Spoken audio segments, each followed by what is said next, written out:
They say there are meals that live beyond the stomach, meals that sit in the soul like stones, whispering their poison long after the body has swallowed them down.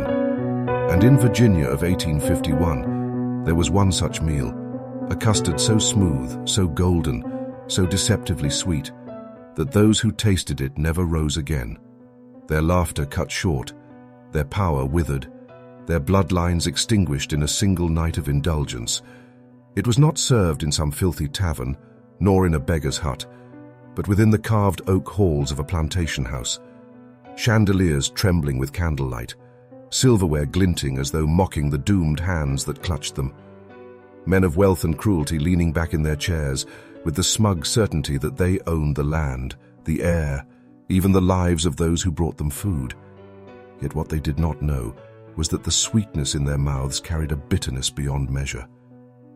Clara, the woman whose hands stirred the cream, the eggs, the sugar, was no ordinary servant, for her life had been carved into silence by the lash, her family broken, her very name whispered in fear by other slaves who swore she was marked by something older than chains, something older than Virginia itself. They said when she stirred her pots the air grew cold, when she sang her hymns the rafters creaked, when she looked too long into your eyes you saw yourself rotting in the grave. On the night of the feast, the house was alive with arrogance. 11 men gathered, heirs of blood and property, laughing through cigars and brandy, never once looking at the woman who glided between them with bowls of sugared cream, their laughter covering the faint tremor of the spoons as she laid the custard down, never questioning why the golden surface caught the candlelight like a sheet of molten metal, shimmering unnaturally.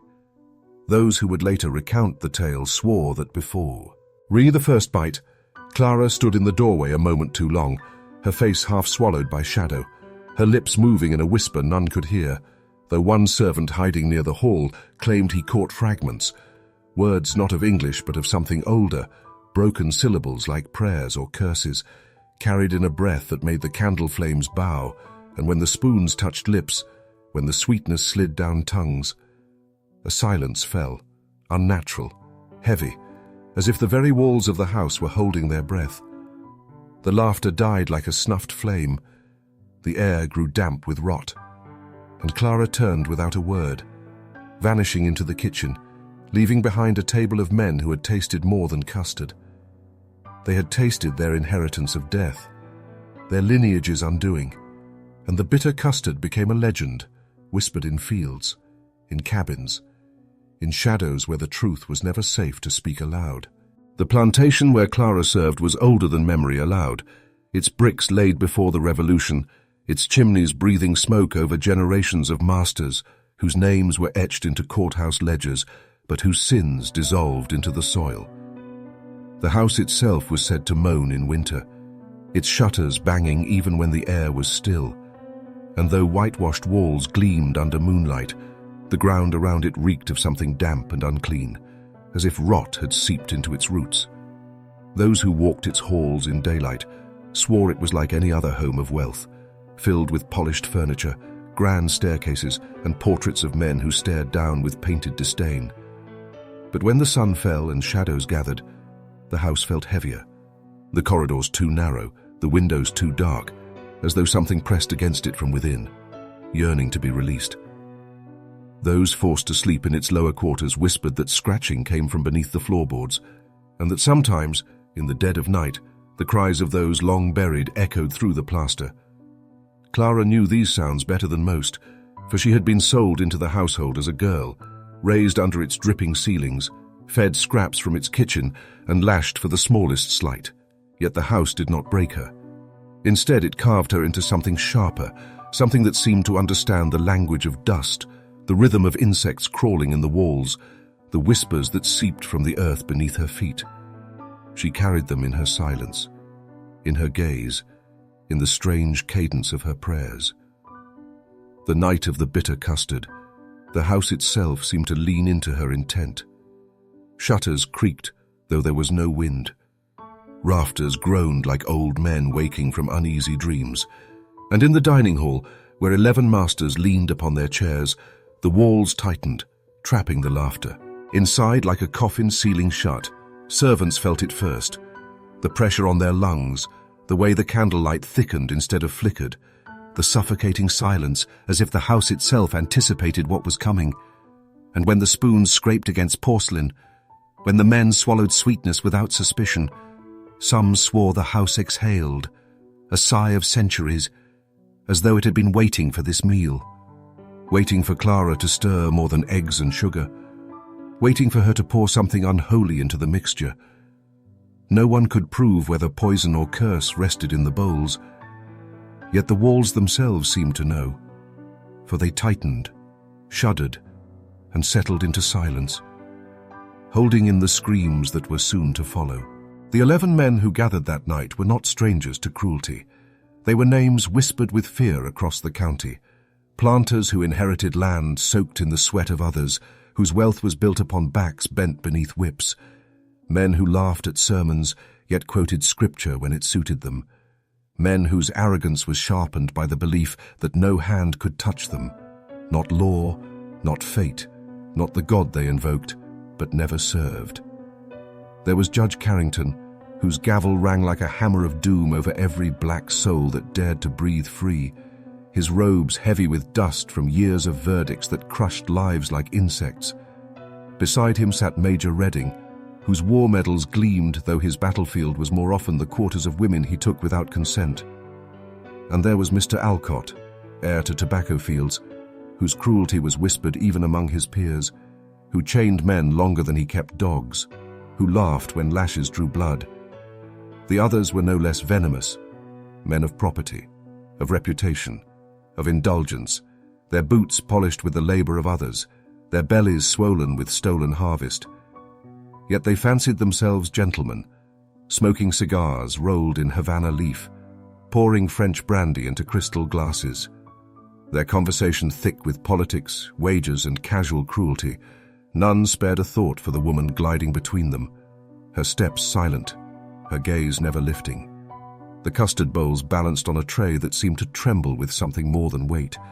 Some claimed that before the custard touched their tongues, Clara paused by the long oak table, and the flickering light of the chandelier cast her shadow so large that it climbed the walls, stretching to the ceiling beams. A shadow impossibly taller than her body. A shadow that seemed to stand over each man as though measuring him for a grave. And though no master looked her in tea, I.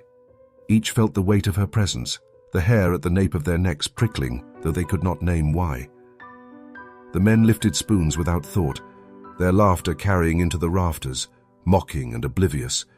Yet the first swallow hushed them, for in the sweetness lingered something else, a texture like ash, a faint bitterness that clung to the tongue, and though they forced another bite and another, insisting to themselves that it was fine, their eyes began to water, their throats thickened, and one by one they fell silent, the table becoming a graveyard of unfinished bowls. 11 men who realized too late that they had been fed more than dessert. They had been fed their own undoing. The first to falter was Judge Carrington, his gavel hand trembling as he tried to grip the spoon, sweat beading across his powdered forehead, the veins in his temples pulsing like trapped serpents. He made a sound, low and animal, a groan that cracked the polished veneer of his authority, the kind of sound no courtroom had ever heard from him, a sound of a man realizing the law he had wielded could not save him now. Major Redding followed next, his laughter choking mid-breath, a hand clawing at his cravat as if the silk itself had tightened around his throat. His eyes bulged, bloodshot, his medal ribbons twitching with each convulsion, his chair scraping against the wooden floor as he toppled sideways, his heavy boots drumming against the boards like the last roll of a war drum, yet no soldier answered his call. The others froze, spoons halfway to their mouths, their arrogance curdling into dread. Some tried to spit, to vomit, but the sweetness had already slid down their throats, clinging, binding, seeping into them like a second skeleton. One man gagged, another slumped, another's eyes rolled white. The table, once alive with boasting, now became a stage of jerking limbs and stifled screams, a grotesque feast where the dessert was death. Clara did not flinch. She did not run. She stood with her tray at her side, her face unreadable. Some would later whisper that she hummed, a low, tuneless murmur, something ancient, something not quite a song and not quite a prayer, her lips moving as if speaking to the shadows clinging to the corners of the room. And though no word was clearly heard, the walls themselves seemed to echo back. The candles guttered, wax dripping in rivulets like pale blood. Shadows stretched across the ceiling beams as if drawn to the men writhing below. The room thickened, the air dense, and though no one else was present but Clara and the dying, the sound of shuffling feet, distant and many, seemed to gather beyond the doors, as if unseen witnesses had crowded the hall to watch the masters fall. By the time the last spoon clattered to the floor, the oak table was a battlefield. 11 men collapsed across plates and glasses, faces twisted in agony, hands frozen in claw-like shapes, and the only sound that remained was the faint crackle of the fireplace, embers shifting, as though even the flames were uncomfortable in the company of such silence. And in that silence, Clara finally moved. She placed the tray down, carefully, as though concluding a ritual, and with one last glance at the bodies sprawled across the table, she turned toward the corridor, her footsteps deliberate, each echo stretching longer than it should, each step carrying her away from the dining room and deeper into history's forbidden ledger. A page no master had ever intended to write. By morning, the plantation was alive with screams. Servants who entered the dining hall dropped their trays and fell to their knees, some wailing, some crossing themselves, others silent in stunned terror. For there before them were the 11 masters, stiff and lifeless, mouths frozen open as though still trying to swallow what had betrayed them, spoons clutched in stiffening fingers, bowls of custard half finished, the sweet smell turned rancid by the reek of death. Word spread quickly, faster than fire, faster than law could contain, from the quarters to the nearby estates. Whispers threaded through the fields, across muddy roads, into church pews, carried by trembling lips and wide eyes, stories shifting with each retelling. Some swore it was poison, ground glass mixed with sugar, or a deadly herb smuggled from swamp witches. Others insisted it was not the ingredients but the intent, that Clara's bitterness had summoned something darker, that she had stirred her vengeance into the very soul of the custard. By the time riders arrived from neighboring plantations, curiosity tinged with fear, the house had already taken on a different weight. Its windows seemed darker, its doorway narrower, and the smell, sweet, acrid, suffocating, clung to those who entered. One planter swore he saw flies already gathering, though the bodies had not yet cooled. Another swore he heard laughter, though none dared to speak above a whisper. Clara was nowhere to be found. Some claimed she slipped away before dawn. Others swore she walked calmly out the front door in full view, her eyes unblinking, her stride unhurried, as if she had finished something long destined. The overseer said she vanished into the mist rising from the fields. The younger slaves whispered. She dissolved into the shadows of the house itself, becoming part of its walls, its beams, its restless sighs. The county sheriff as summoned, but even he entered the dining hall reluctantly, crossing himself, muttering that no court could hold this, no jury could cleanse it. Still he ordered the bodies buried quickly, quietly, with no hymns and no sermons, only shallow graves behind the orchard where no passerby could stumble upon them. The land sealed in silence, yet silence is never perfect. Within days, rumors rippled outward. Papers did not print the tale, but taverns hummed with it. Church pews shook with it. And the name Clara became both warning and invocation. Her custard remembered not as dessert, but as sacrament. A bitter communion that erased 11 names from lineage, leaving behind only whispers of a woman whose vengeance was swallowed one spoonful at a time. It should have ended there. 11 dead, 1 vanished. Yet stories like this never rest. They spread like roots under soil, invisible until they break the surface. Within weeks, strange occurrences plagued the plantation grounds, windows rattling though no wind stirred, footsteps echoing in empty corridors, bowls falling from shelves as though swatted by unseen hands. Some claimed the very kitchen where Clara stirred her custard never cooled, that the stove burned faintly even when cold, embers glowing where no fire had been lit. The enslaved whispered that Clara's spirit lingered, not as ghost chained in torment, but as something freer, sharper, a force that moved through the walls, a presence that weighed on the air. The overseers tried to hush them, lashing those who spoke, but the lash fell strangely, the whip cracking back at its wielder, drawing blood from the one who held it, as though Clara's vengeance seeped into the leather itself, turning it against cruelty. Travelers avoided the road that passed the estate, claiming the trees leaned too close, their branches scraping against wagons, though they should not have reached. Others swore the air grew heavy with the scent of burnt sugar and sour milk, that birds fell silent as riders approached. One preacher declared the ground cursed, that the soil itself had swallowed the blood of masters and now refused to feed anything but weeds. The heirs of the dead men tried to reclaim the land. Lawyers sent letters. Sheriffs posted notices, but each attempt faltered. One heir fell ill before signing the deed. Another vanished in the swamp on his way to claim it. A third woke screaming, unable to describe the dream that drove him mad. And so the plantation stood hollow, a carcass of wealth, its fields untended, its house collapsing inward, yet always humming with faint sounds, as though the feast had never truly ended. And see, Clara's custard became more than a story. It became warning, it became legend, whispered across counties and states, a tale told in kitchens by firelight, in hushed tones to children, a reminder that sweetness could rot into bitterness, that vengeance could be stirred into a meal and swallowed without knowing, that sometimes the dead did not wait for death to claim their justice. They baked it, they served it, and they watched as those who wronged them devoured it willingly. By the 7th day after the feast, the kitchen still smelled of scorched sugar, as though the custard had never cooled, as though the very air held on to its bitterness. And Clara, silent now in her absence, was spoken of only in hushed tones, her name avoided by the enslaved, her memory avoided by the master's kin who remained outside the manor, because to say her name was to invite her presence, and to invite her presence was to taste the custard again in one's throat, bitter, suffocating, impossible to swallow. The 11 masters who perished that night had their bodies buried quickly, not in family plots, not in churchyards, but in shallow earth on the edges of the fields. Their kin believed that consecrated ground would reject them, for whispers spread that their deaths were not natural, that they had been claimed by something older than the soil itself, and so they were hidden away like shameful relics, planted not as men of stature but as carrion, left for the roots to decide their fate.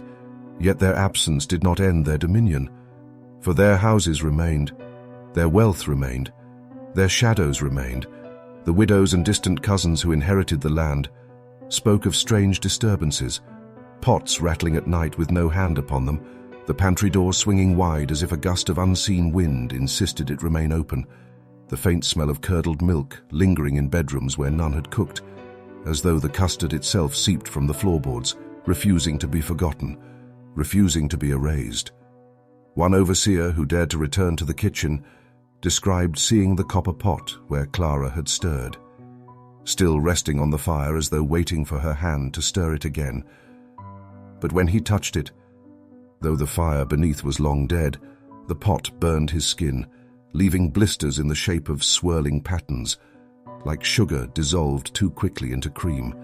He swore, or he heard a voice low, not in English, not in any tongue he could place, yet it whispered through him like steam escaping, leaving him shaking, unable to speak for days.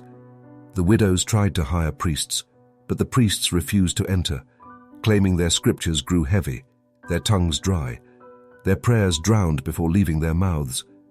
So they left candles at the edge of the fields instead, hoping light would ward what they feared, yet the flames always snuffed before midnight, as though some breath of vengeance roamed freely, feeding not on fear alone, but on remembrance.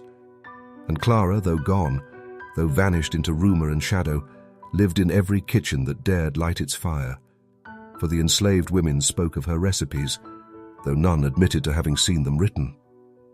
The knowledge was carried in glances, in whispers, in the careful way cream is stirred counter to the sun's direction. For that is how she had done it, and that is how vengeance traveled, not in books, not in laws, but in kitchens, in sweetness, in silence. So the custard never cooled, not in memory, not in the soil, not in the smoke that curled above Virginia. It remained, bitter, clinging, waiting, reminding every man who came after that sweetness could be a weapon sharper than iron, more enduring than fire, and that Clara's hand, though absent, stirred still. Silence fell over the estate like a shroud, not the silence of peace, not the hush of mourning, but a silence thick and watchful, as though the land itself leaned in to listen, as though the trees along the Virginia fields grew taller to eavesdrop. The widows of the 11 dead men moved about the halls as phantoms, their gowns heavy with dust, their eyes hollow, as if they themselves had been buried with their husbands. For what does a lineage mean when its roots have been severed in one night, when its proud name no longer passes through a son's mouth, only through the brittle lips of women who have inherited fear? They gathered together in the grand parlor, where the air was once filled with laughter and bourbon. Now only whispers threaded the walls. They argued in hushed tones whether Clara's hand had been human or not. One insisted poison, another claimed witchcraft, another feared something older. An agreement passed not by ink or word, but by blood spilt in the fields, by chains rattling too long, too often. It was not Clara alone, they muttered. It was every wronged hand that had ever stirred sugar, every tongue that had been silenced, every back bent beneath the sun, now woven into one dish, one dessert, one curse served warm. They dared not speak of it outside their circle, for to admit it aloud would be to surrender control, but the enslaved already knew. They passed the story through soft songs at night, through lullabies whispered into straw beds. Clara's name became less a person and more a shadowed prayer, invoked in hunger, in pain, in dreams, not as a saint, not as a demon, but as proof that sweetness could carry justice where blades could not. The widows burned the kitchen down, thinking that would end it, yet the smoke that rose did not smell of wood alone. It smelled of scorched cream, curdled milk, bitter custard carried on the wind for miles, nabe. Or spoke of it drifting into their fields, into their wells, into their very homes, and the widows realized too late that fire does not end memory. It only spreads it wider. It only stains the sky. Soon, servants whispered of figures seen in the windows at night, not the widows themselves, not flesh and bone, but pale shadows, shaped like men seated at a table, mouths open as though mid-laughter, then mid-choke, and behind them a single woman standing, her dress torn, her eyes fixed forward, always forward, not fading when seen, but staring back until the onlooker turned away trembling. Thus the widows learned silence not as choice, but as survival. They dressed in mourning not just for their dead, but for themselves. They did not remarry, they did not rebuild. They let their estates rot around them like open wounds, and the silence became the truest inheritance of all. The estate stood hollow, their columns cracked, their portraits fading in the damp. Yet it was not only bricks and beams that decayed, it was bloodlines themselves, names once spoken with arrogance now reduced to whispers, carried reluctantly on parish records and family Bibles. Every surviving child grew beneath the shadow of Clara's bitter custard, for even those not yet born were bound by it, inheriting a history that clung like soot, no matter how far they traveled, no matter how deeply they buried it in new lands, new marriages, new money. In Virginia's courtrooms, legal men in powdered wigs scratched their pens furiously, crafting guardianships, transferring estates to cousins or distant kin. Yet each document felt brittle in the hand. Each seal broke too easily. For what good is inheritance when its soil is salted? When every acre bears whispers of laughter cut short, of spoons dropped, of throats burned with sweetness? Families who took over these lands found their wealth curdled too. Harvests dwindled, children sickened, halls echoed with footsteps where none walked, and their sleep was broken by faint music, always faint music, as though glasses still clinked in some eternal dining room. The widows never spoke of Clara again, but their silence birthed rumor, and rumor bred folklore. Clara's name passed from house to house, morphing, shifting, until she became not merely a servant, but a spectral cook, a woman who still stirred pots in kitchens that no longer stood. It was said that if cream curdled too quickly, if sugar blackened before it melted, Clara had touched the kitchen unseen, reminding masters and mistresses that sweetness belonged to no one, that sugar's white crystals hid centuries of dark labor. By 1851, the story had stretched beyond Virginia, carried south to Carolina, west to Mississippi, north along the whispers of traders and travelers. Each region claimed Clara as their own. Each plantation muttered of a dish gone wrong, a taste that lingered like ash. And though the details twisted, one truth remained. She had ended a lineage in one night, and no one since had dared to eat custard without glancing at the spoon twice, without fearing a bitterness hidden beneath its golden surface. The children of those widows grew up in houses where mirrors cracked without cause, where fields failed without blight, where animals balked at entering the kitchens. They were told never to sing near the stove, never to taste the custard before it cooled, for to do so was to invite her back, not Clara the woman, but Clara the inheritance, Clara the taste that no sugar could ever mask, and so generation after generation swallowed ashes with every spoon, until the very thought of dessert carried the weight of death.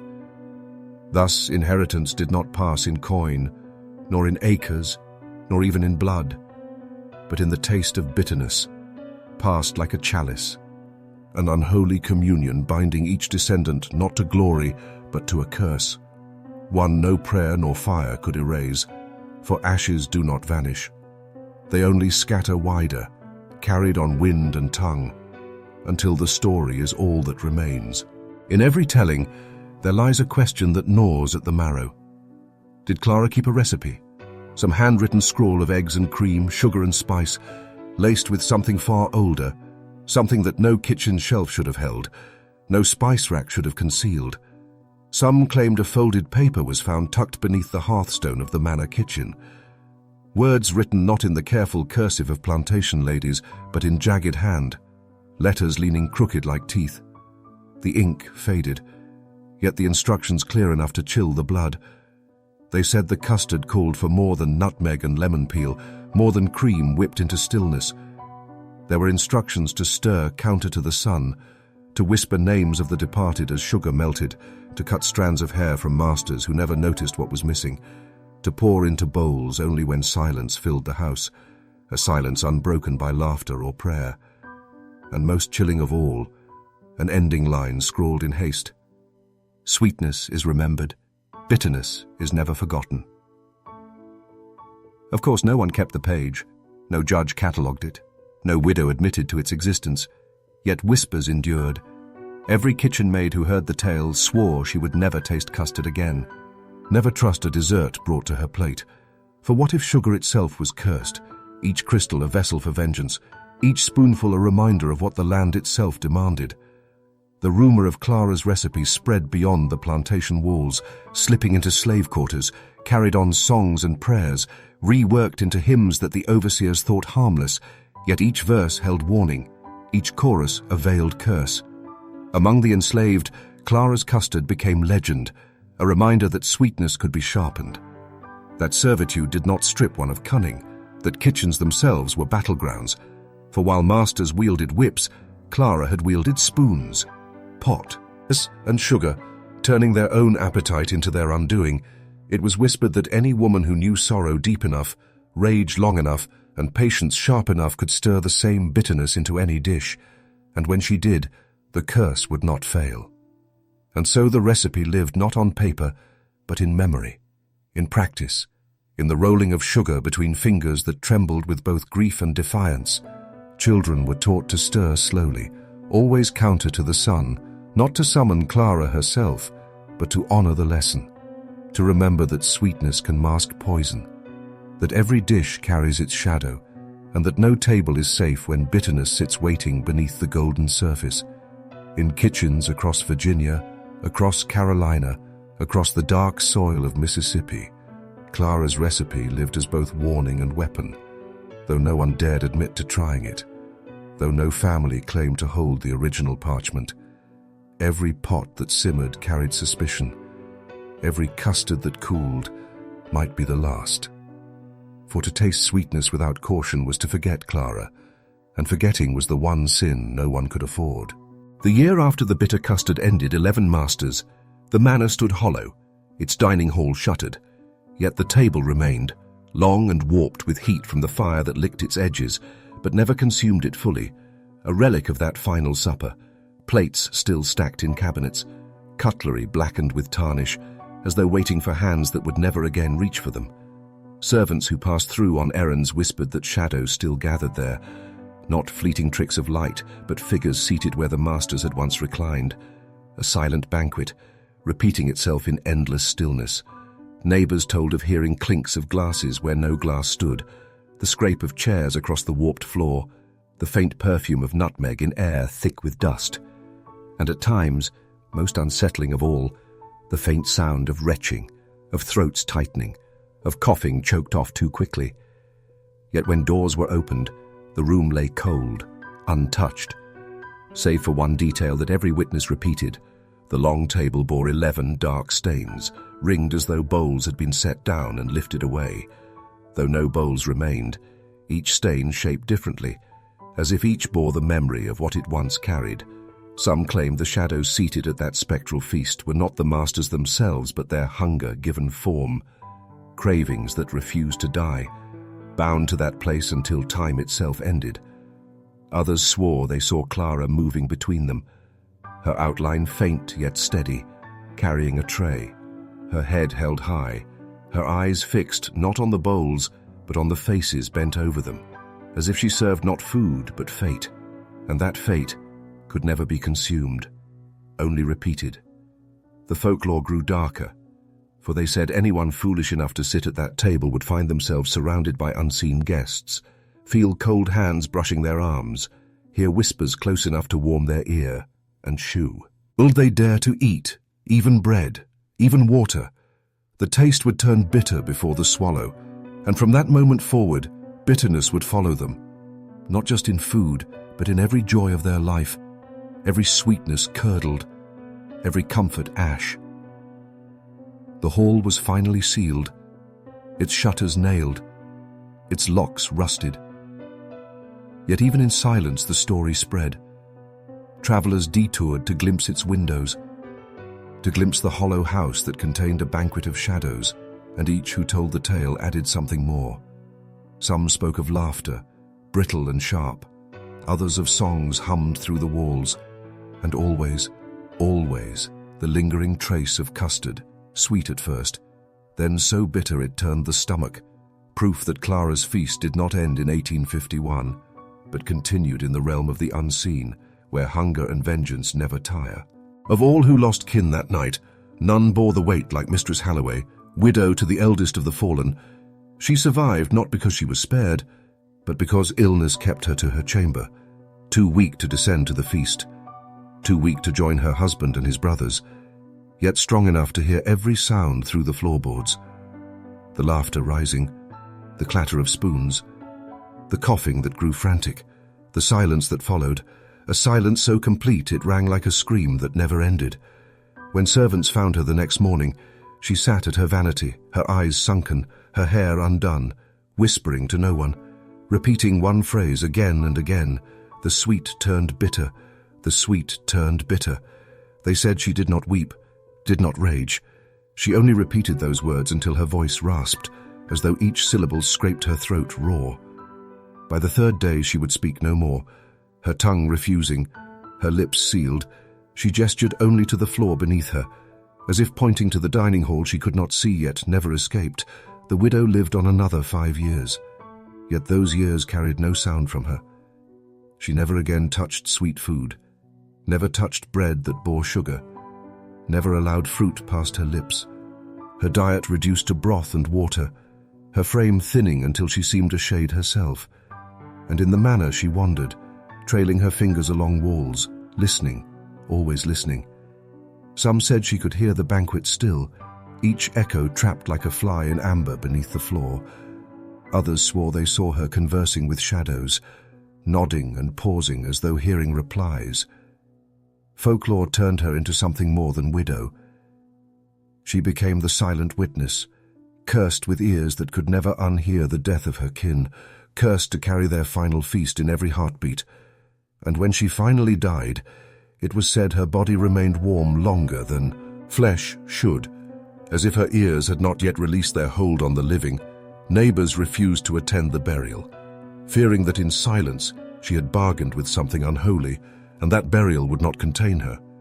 Indeed, on nights when the air is thick, some claim to hear her whisper once more. The sweet turned bitter, drifting across the fields like smoke. The manor lost its heirs with her passing, its halls emptied, its name forgotten in ledgers, yet its silence remained. A silence not of peace, but of listening, as if the very walls still carried her ears, still awaited the banquet that would never end. And thus the story of Clara's bitter custard grew not only from the table where 11 men fell, but from the widow who lived in silence, reminding all who heard that not all vengeance kills swiftly. Some vengeance lingers like a whisper that never dies. The story of Clara's bitter custard is most often told through the masters who died, the lineage that withered, and the widow who kept her silence. Yet little is said of the servants, those who carried the trays, who polished the spoons, who cleared the bodies once the feasting turned to death. For it was they who saw the truth most clearly, though none dared to speak it. When the 11 men collapsed, clutching their throats, gasping like fish thrown upon dry land, the servants froze, paralyzed between duty and dread. Some fled into the yard, others fell to their knees, and one, a boy of no more than 15, began to laugh, a laugh sharp as glass, as though he alone had understood the justice that had descended upon that table. Yet even his laughter broke into sobs when he realized no master would rise again. They carried the bodies to the cellar, one by one, hands trembling as they touched the once feared, now lifeless men, each body lighter than they imagined, as though drained of substance in death. And in the flicker of lantern light, more than one servant swore they heard voices following them down the steps, whispers rising from the very bowls the men had eaten from, voices not of masters, but of something older, something that had been waiting in sugar and cream, patient as rot beneath the bark of a tree. Fear spread through the quarters, for though their oppressors lay cold, freedom did not arrive. Instead, a heavier yoke settled, the weight of suspicion, the dread of punishment. They whispered Clara's name in the dark, some with reverence, some with terror. Unsure whether she had served justice or opened a door that should have remained sealed, the overseer still living demanded silence, threatening the lash if tongues wagged. But silence was already their curse, pressed upon them like the widow's muteness, as if the house itself demanded it. In the months that followed, servants were tasked with burning the linens, scrubbing the floors, burying the stained wood beneath fresh boards. Yet nothing erased the sense that the feast still sat upon the table, bowls brimming, spoons poised, the smell of custard forever hanging in the air like incense at a funeral. They became keepers of that ghostly banquet, bound to it, as though in witnessing they had been claimed. And so, the burden passed not only through bloodlines, but through chains, for in every whispered tale, the servants linger, silent shadows who bore witness to vengeance disguised as desert, men and women who knew the cost of a single act could stretch across lifetimes. And though Clara herself vanished into legend, her fellow servants carried the truth in their bones, a truth that gnawed at them with every step on the hollow floors of Virginia's plantations, reminding them that no feast, however sweet, is ever forgotten. Years after the manor fell into disuse, long after the fields lay fallow and the widow's silence became folklore, a journal surfaced, not bound in fine leather, but in rough cloth stitched by unskilled hands, its pages uneven, its ink faded to brown, the handwriting unsteady, yet unmistakably the record of someone who had lived within those walls, not as master, but as servant. The journal told of Clara, though never by name at first, only as she, the cook, the woman of the kitchen whose hands could turn hunger into sweetness, whose presence carried an air that unsettled even the cruelest overseer. One entry described how she hummed while stirring cream, a tune none could recognize, a melody that did not belong to Virginia nor Africa, nor any land the writer knew, a melody that seemed to thicken the air, leaving even the birds outside the kitchen window silent. In another passage, the writer recounted whispers that Clara had once been forced to taste every dish before serving, to prove she harbored no malice, yet in those tastings she never flinched, never sickened, as though the food itself bent to her will. Yet when the custard was prepared on that night of 1851, she did not taste, she served directly, her eyes downcast, her lips unmoving, and the writer swore her silence was louder than any curse. The journal spoke, too, of shadows cast not by lanterns, but by something deeper. On nights when the kitchen was empty, the writer would pass its door and see movement within. A hand stirring, a spoon clinking. Though no one stood at the stove, the writer admitted to fear, yet also to awe. For there was power in that room, power that could not be chained, whipped, or sold. Most chilling of all was the final entry. Written after the feast, after the cellar filled with 11 husks of Lineage, the writer confessed to hearing the widow whisper upstairs, "The sweet turned bitter," and hearing Clara's voice answering her, though Clara had vanished. No body, no trace, only the echo of her tone, calm and final, saying, "It was always bitter. You only tasted it now." The journal ended without farewell, the last page torn, as though ripped away by someone unwilling for the final word to be read. Yet the fragments that remained were enough to seed generations of whispers, proof that Clara was not merely a servant, not merely a cook, but perhaps a vessel for something older, something that had waited through centuries, choosing sugar and cream as its mask, until the night came when the mask was no longer needed. Decades after the house crumbled and vines swallowed its windows, a scholar from Richmond arrived, a man obsessed not with folklore, but with patterns of silence. He had traced estates across Virginia, where records broke abruptly, where families ended in sudden succession, and the sweet custard of Clara's tale drew him deeper than any battlefield, deeper than any archive, because here the silence was total, not a single surviving heir to tell the story, only rumors carried by trembling voices. The scholar found the journal, though none admitted where it had been kept. Some said it was hidden under floorboards. Others swore it had been buried beneath a sycamore tree. He studied its entries by candlelight, night after night, until his eyes reddened and his breath grew shallow. The melody Clara once hummed began to slip into his own head, uninvited, circling like a vulture, and though he never heard her voice, he swore the hum matched the rhythm of his own heartbeat. Neighbors recalled how he walked the roads muttering fragments of her recipes, sugar, cream, yolk, heat, yet breaking each word with pauses, as if incanting rather than recalling. He asked too many questions, about her origin, about whether her family had carried old rites across the ocean, about what lay hidden in kitchens long burned to ash. He asked until doors closed on him, until even the church grew restless, whispering that his studies leaned too far into blasphemy. When he tried to reconstruct the custard, the air in his rented room thickened. Milk soured in its jug, though purchased fresh that morning, eggs blackened within their shells before cracking, and the spoon in his hand trembled until he dropped it. Yet he persisted, insisting he was close to understanding, close to decoding the balance of sweetness and bitterness that Clara had wielded, not as a flavor, but as a weapon on his final night. Hoer. His landlady heard him pacing, chanting in a low rasp. A sound not unlike a hymn dragged through mud. She knocked. No answer. She knocked again, and then the silence struck. A silence so heavy she fled the house. And when neighbors pried the door open at dawn, the room was empty, save for the journal left on the table, its last page now smudged with something darker than ink. A note in the scholar's hand that read only, "The taste lingers, and beneath it, a single spoon. Clean, glinting, as though freshly washed, the journal passed into private hands after that, never entering official archives. Scholars avoided the subject. Records omitted his name, and whispers said he had not vanished, but been consumed, drawn into the unfinished recipe, bound to a melody that could not be written, only repeated, hummed beneath the breath of anyone reckless enough to seek Clara's custard. The widow of one of the 11 masters had survived the feast by chance alone. Illness had kept her bedridden.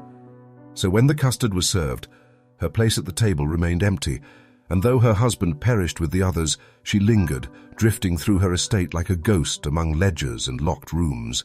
For years she lived in silence, feeding only on bread, water, and wine, as if fearful of any dish that bore sweetness. Neighbors whispered that she refused to enter the dining hall, that she ordered the windows nailed shut, and the table dismantled plank by plank. But still she claimed to hear forks scraping across porcelain in the night, faint clinking that rose from the floorboards like echoes from a cellar. And when servants fled one by one, she dismissed them with shaking hands, preferring solitude over witnesses to her unraveling. Her decline became legendary, her skin paling to parchment, her eyes sinking as if the marrow itself had abandoned her. Yet the strangest part was what she carried, always, a small silver spoon bound with black ribbon, never leaving her side, tucked under her pillow when she slept, clenched in her fist when she walked. Some said it was her husband's spoon from that final supper. Others swore it bore Clara's initials etched faintly on its curve, though none dared examine closely. In her 50th year, the widow began to write letters that no one received, scraps found later in the ashes of her hearth, warnings scrawled with phrases like, "Do not taste, do not hum, do not serve," each letter blotched with stains of custard yellow, though no such dish was prepared in her house, and still the kitchen smelled faintly of nutmeg and sugar long after its stoves were cold. Her end came quietly, but not cleanly. Her body discovered in her bed, lips twisted into what some called a grin, though others called it a grimace. The spoon pressed, so tightly in her palm that bones splintered beneath it, and beside her lay a bowl half filled with custard so bitter the air around it stung the nose. No servant admitted to preparing it, no neighbor confessed to delivering it. And yet there it sat, thick, gleaming, untouched, but for the widow's lips. The bowl was discarded, thrown into the river under moonlight, but the spoon remained, passed down, exchanged, sold in hushed dealings, until its location vanished from memory. Some claim it still exists, waiting in a private collection. Others swear it returns on its own, finding new hands to hold it, binding its bearer to a lineage of fear that began with Clara's bitter custard.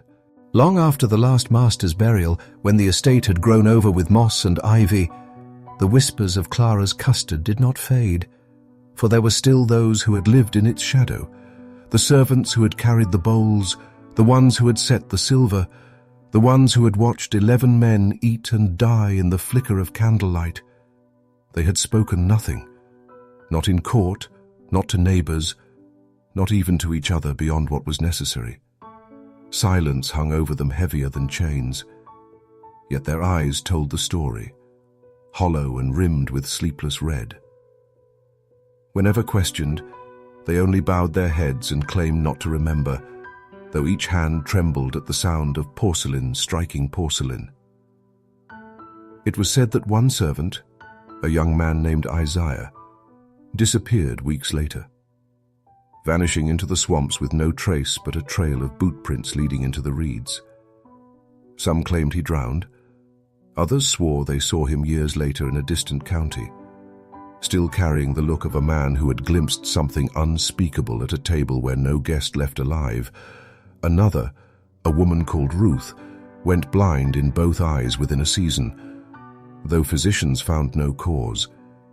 She whispered to the preacher who visited her that she had seen something crawl across the custard, not poison, not rot, but movement, like shadows rising from cream and sugar, and she swore that to behold it had burned her sight away. No one believed her, yet her eyes remained clouded, milky and sightless.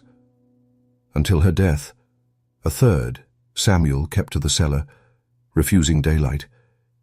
He carved small wooden spoons by the dozen, scattering them on shelves beneath beds, into pockets of coats he would never wear.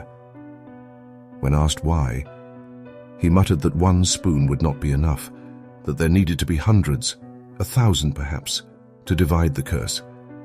Though he never explained further before succumbing to fever, sorrowful, undid by his carvings, those who served that night seemed marked, not just by rumor, but by some tether that bound them to Clara's bitter dish. Their names passed through hushed circles, never written, as if even parchment could not bear them. And when their descendants tried to distance themselves, new calamities found them. Sudden illnesses, barns aflame, children struck with fits at the smell of custard. By the time 2 decades passed, the servant's silence had become legend, a warning to those who asked too much. Their refusal to speak preserved the story in a darker way than confession ever could. For silence is heavier than words, and their silence carried Clara's name further than any proclamation, embedding it into Virginia's soil, into the marrow of those who dared recall the night of the 11 masters. In the ruins of the plantation, long after weeds had split the brick and the roof sagged like a dying beast, there were rumors of a book, a thin leather volume, cracked and spotted with grease stains, known in whispers as Clara's Custard book. Some said it was nothing more than a ledger of recipes.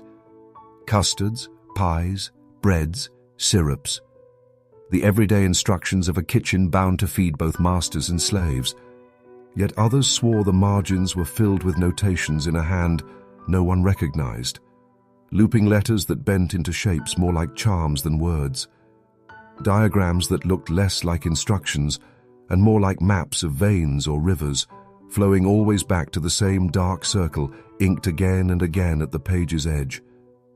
One account spoke of a traveling merchant who claimed to have purchased the book from a freedman's estate sale, believing it to be a curiosity. He carried it north, only to abandon it within months when his household fell into disarray. His wife struck with violent illness, his livestock dying without reason, and every loaf baked in their oven collapsing into bitter ash. He swore the book had changed hands 3 more times, each owner driven into ruin before it vanished again. Another telling said the book had never left the soil of Virginia, that it lay hidden in the attic beams of the decayed manor, bound not by leather, but by the very air of the estate, protected by shadows that moved when lanterns flickered. If one dared climb to retrieve it, they would find it waiting on a dust-caked trunk, open already to the recipe for custard, though the ink appeared wet as if written that very morning. There were those who swore Clara herself had never learned to read or write, and that the book was not hers at all, but something older, something placed in her path, a vessel she filled with cream and egg, yet one that drew its true strength from the hunger of those who consumed it. This belief spread among root workers and conjurers, who claimed the custard book was no recipe but a binding, a way to turn sweet into weapon, comfort into curse, whether real or imagined. The legend of the custard book clung like mildew to the story, every retelling insisting it had surfaced again, in Charleston, in Baltimore, even in New Orleans, where a Creole family swore it brought a taste so rich no man could resist, though each one who indulged found themselves coughing blood within the week. And still, despite all warnings, there are those who search for it even now, lured by the idea of tasting what should never be tasted, of reading what should never be written, because forbidden things never lose their pull. They only sharpen with time, waiting for the next hand willing to turn the page.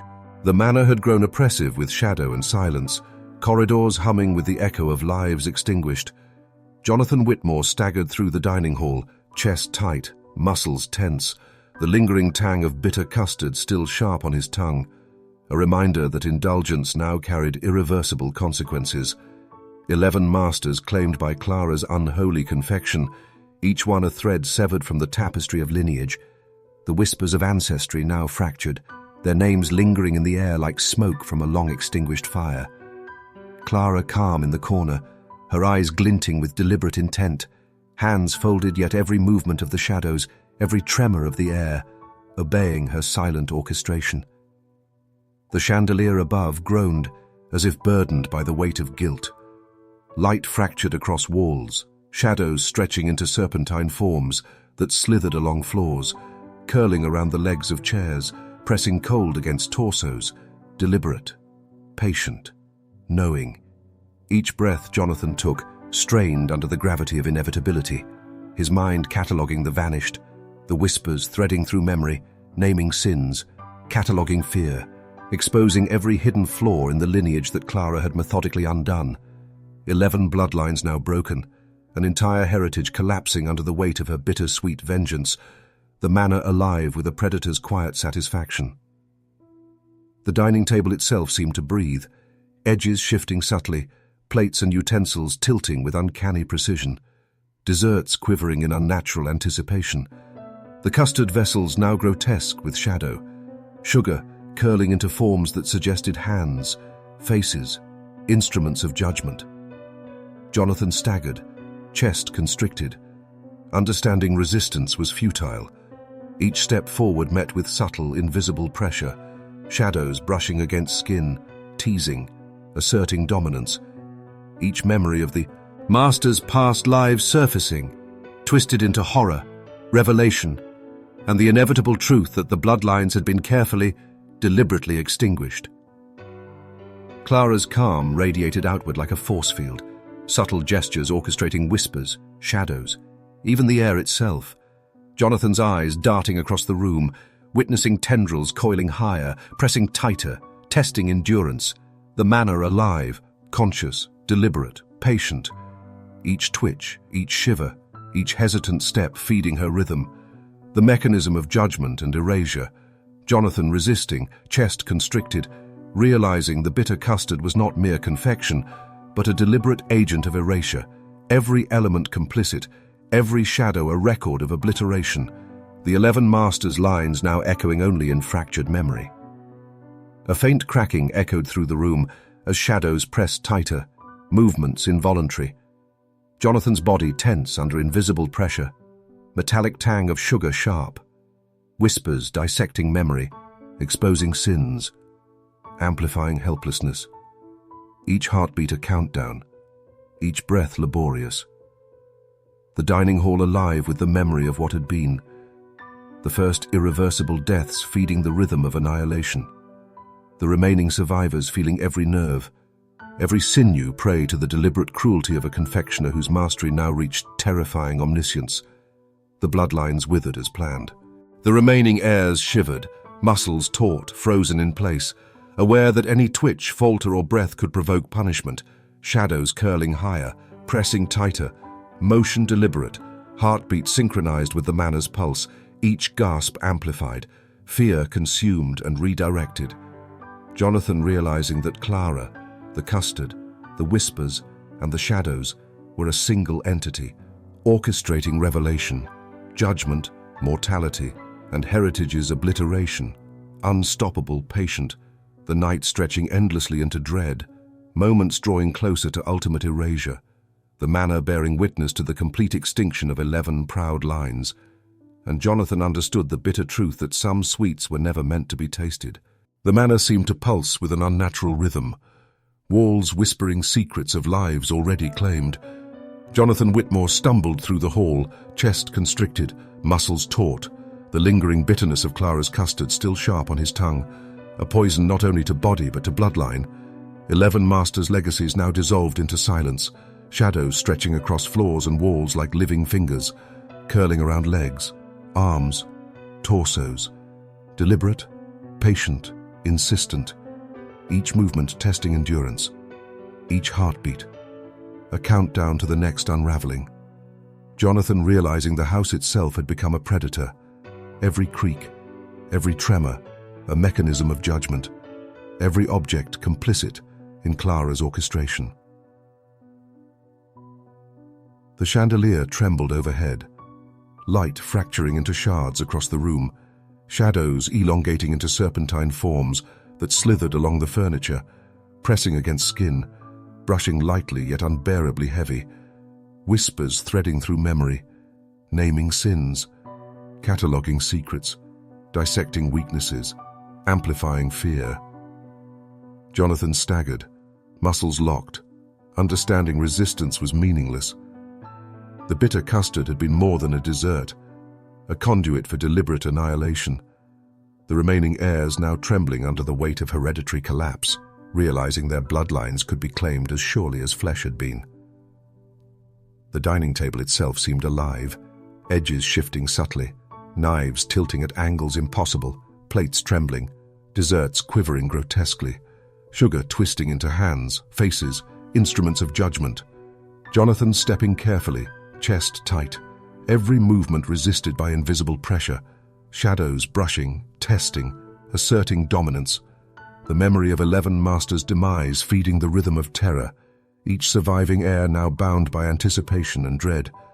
The house a silent conspirator, Custard vessel's grotesque monument, as to lineage erased, each pulse and breath a reminder of the inevitability Clara had orchestrated. Clara's calm radiated through the hall, subtle gestures orchestrating shadows, whispers, air itself. Jonathan's eyes darting to tendrils curling around the remaining heirs, pressing, testing, deliberate, each shiver, each gasp, each hesitant movement feeding her rhythm, the mechanism of obliteration perfect, relentless. Jonathan realizing the custard, the shadows, the whispers, and Clara were inseparable, a singular predator, her mastery absolute, the lineages unraveling under her will, history bending and splintering, memory of the once proud houses reduced to echoes that the manor consumed eagerly, patiently, eternally. A faint cracking echoed as shadows tightened, movements involuntary. Jonathan's muscles locked under invisible weight, metallic tang sharp and biting, whispers dissecting memory, exposing sin, amplifying helplessness, every heartbeat a countdown, each breath laborious, table, chandelier, walls, air instruments in deliberate, precise orchestration, the bloodlines dissolving as surely as flesh had been, the remaining heirs trembling, aware that any twitch, falter, or gasp could provoke punishment.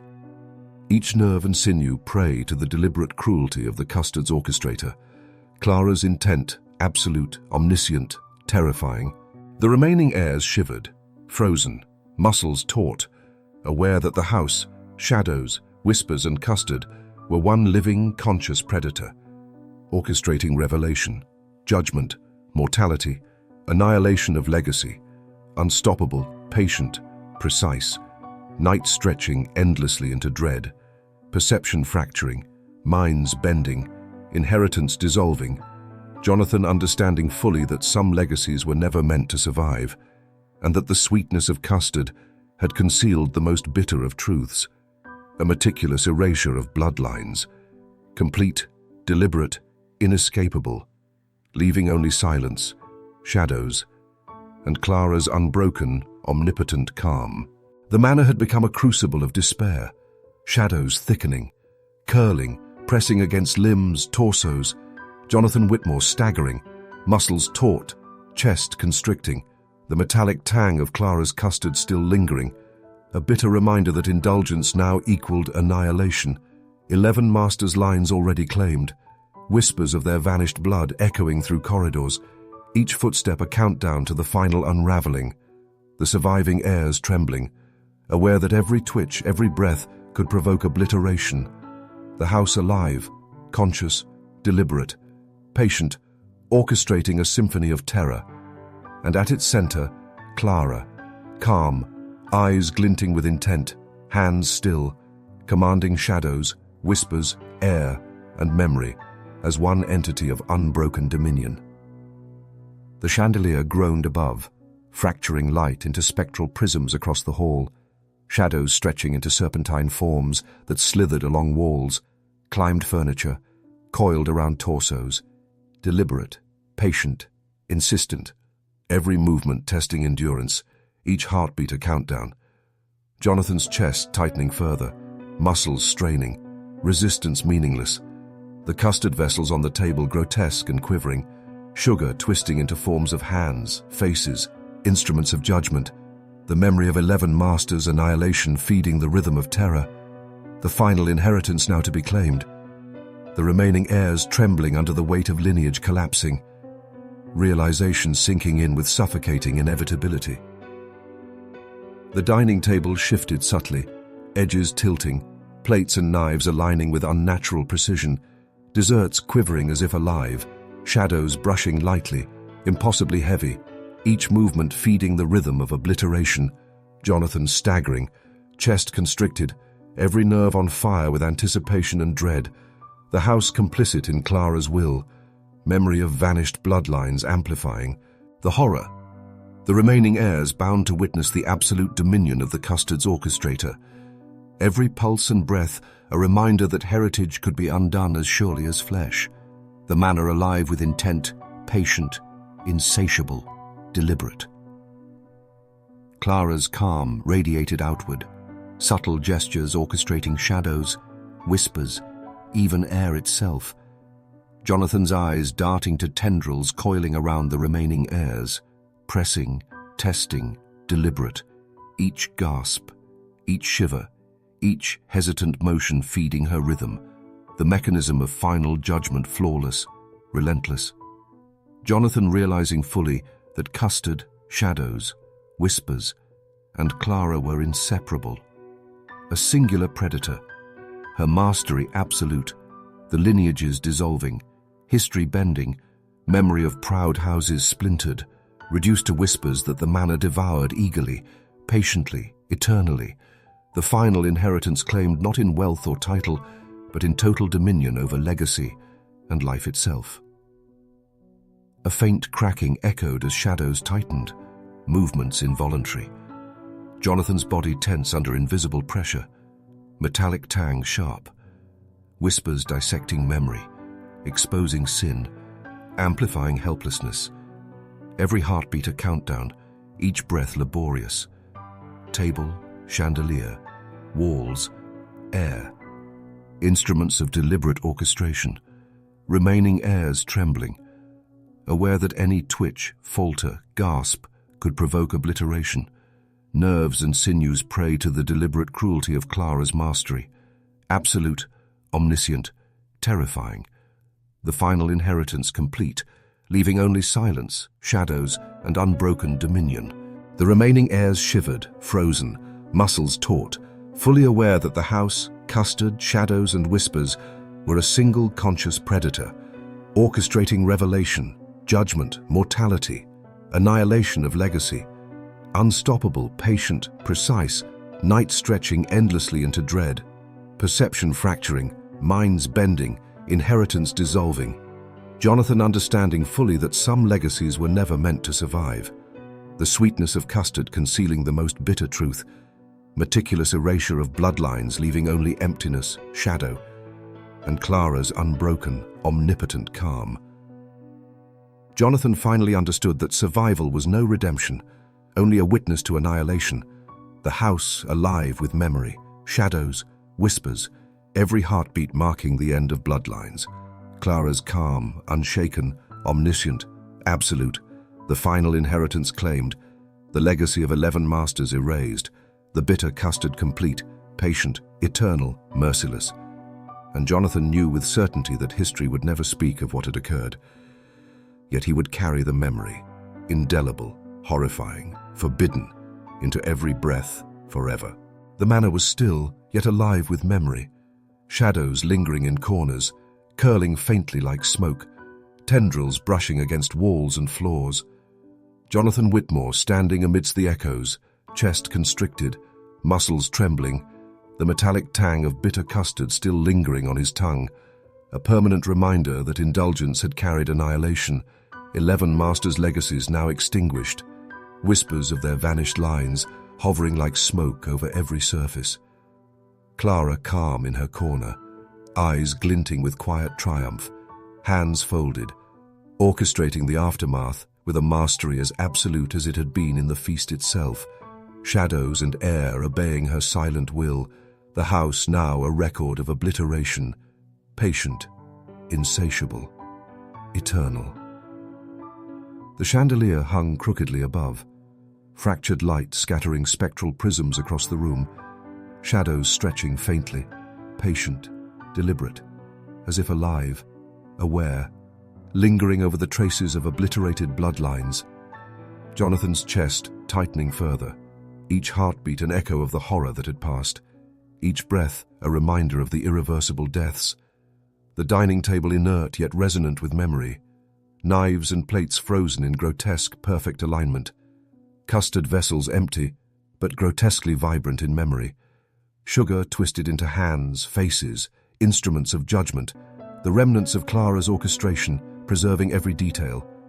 Deliberate, omniscient, terrifying. The air smelled faintly of iron and burnt sugar. Metallic tang seared into nerves. Jonathan's muscles still taut, limbs trembling from residual pressure. Whispers now threads in memory, dissecting every thought, every secret, leaving indelible marks. Shadows curling in corners, patient, deliberate. Every object a record of what had been, what had died, what had survived. And Jonathan understood fully that the custard, the shadows, and Clara were inseparable, a singular predator, history bent and fractured, the 11 bloodlines now echoing only in fractured memory, the manor alive with deliberate, patient silence. Clara's calm radiated outward still, subtle, unbroken. Gestures orchestrating whispers, shadows, air itself. Jonathan's eyes darting across the hall, noting tendrils still coiled around corners. Every twitch of shadow, every faint whisper a testament to the completion of the ritual. The memory of annihilation perfect. Her mastery absolute, omniscient, terrifyingly patient. Jonathan's mind struggling to reconcile survival with comprehension, understanding the forbidden history that no record would bear. The hall alive with the residue of unholy orchestration, every surface a witness to the bitter custard's absolute dominion. Jonathan moved slowly, each step weighted, chest tight, muscles trembling, aware that the shadows reacted subtly to his presence, aware of the consciousness of the remaining house, every heartbeat amplified by its silent pulse, whispers faint, cataloguing survival, measuring each tremor of thought, every shiver of skin, the table inert yet echoing the feast, chandelier fractured, walls alive with memory, Clara's mastery revealed, absolute, terrifying, omniscient, the bitter custard a legacy of annihilation. The silence, after settling like a shroud over every corridor, every shadow, every mind that had witnessed. Outside, the world continued, ignorant, oblivious. While within the manor, the horror lingered. Jonathan's mind fractured under the weight of forbidden truth, shadows patient, deliberate, every object holding the record of what had been, every pulse, gasp, and heartbeat of obliterated bloodlines preserved, the bitter sweetness of custard marking a legacy of total dominion, 11 masters' lines erased, silence reigning supreme, Clara's calm, eternal, omniscient, merciless, and the manor waiting, patient, for time to pass, for memory to endure, for history to forget, yet never truly escape the truth. Jonathan finally left, steps slow, chest constricted, shadows watching, patient, deliberate, metallic tang fading slowly, but leaving permanent imprint in nerves and memory. The hall now silent, yet alive with the record of annihilation. Clara's dominion complete, the bitter custard's legacy fulfilled, 11 bloodlines erased, whispers threading memory, shadows curling patiently, omniscient, eternal, merciless, the silence after absolute. And Jonathan understood with irrevocable clarity that some truths were never meant to be known, yet once tasted, never forgotten.